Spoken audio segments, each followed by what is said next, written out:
guess the cat's out the bag now.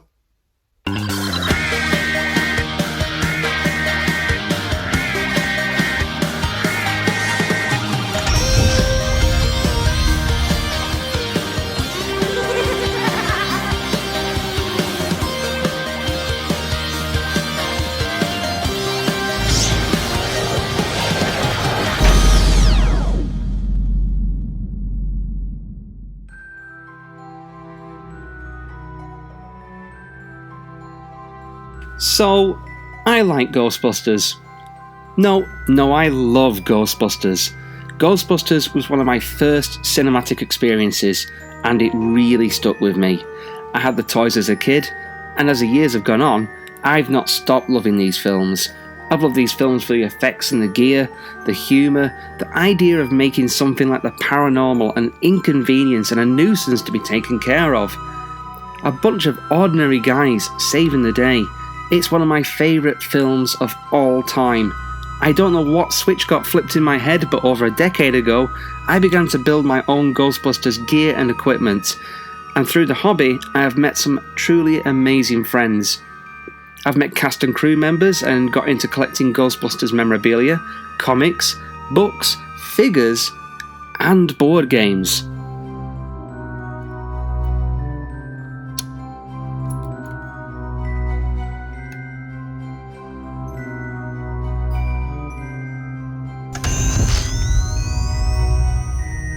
Hi, I'm Luke and welcome to Down from the Attic.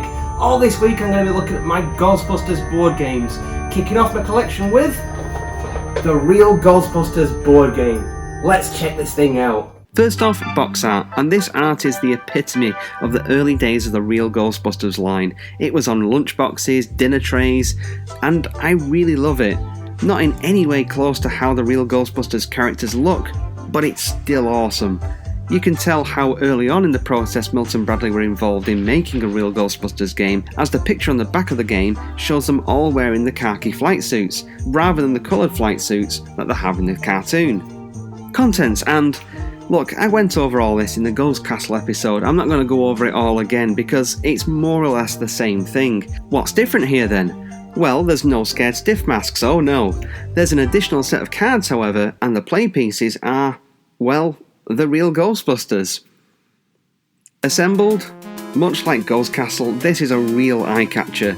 The art, once again, is superbly detailed and full of nice details for the keen-eyed fan. Packs on the wall in the firehouse, Stay Puffed, Ecto screaming along the streets. There's a lot of eye candy to this game, even little details like changing the coffin lid to a ghost trap. It's very on theme. What I do like about this game and its design is that you start off in the firehouse, leave to fight the ghost in the city, before climbing the tower to defeat the final ghost, much like the first Ghostbusters film. Playing the game, the evil ghost Baron Bones is causing mayhem all over town. In the firehouse, the antique store, the streets and the museum. You need to capture ghosts across town, make your way to the tower and capture Baron Bones in your ghost trap. You pick a Ghostbuster and you make your way around the board, rolling the dice before moving. Yep, this is a roll and move, but there's a few little differences to this game that separates it from Ghost Castle. First, each room is a loop, and you have to capture a certain number of ghosts to move on to the next room. Each room has a ghost to trap number assigned to it. You have to capture that many ghosts to move forward, and how you do this is by landing on the skull spaces. Skull spaces means you drop the skull down the tower and you spin the spinner. As before with Ghost Castle, the skull will come out of 4 different chutes: the Knight's Axe, the wobbly floor, the secret doorway and the stairs. However, spinning the spinner is what makes the game a bit different. You're a Ghostbuster and you better get busting some ghosts. With the spinner, you can catch a ghost, which adds to your total number. But you can also lose a ghost this way too. You might also get slimed. In either case, you take a card corresponding to what you spin. Getting slimed, you would think this would be a detriment, but no, really it isn't. It almost acts like a shield. When you spin lose a ghost, or if another player chooses to zap a ghost off you, you can play this and deflect losing a ghost. So slime, it's kinda your friend in this case. Ah yes, I mentioned zapping cards. Yes, if you land on one of these squares with the thunderclouds, you can be a complete Walter Peck and zap one of your opponent's ghosts, putting them further away from getting to the stairs.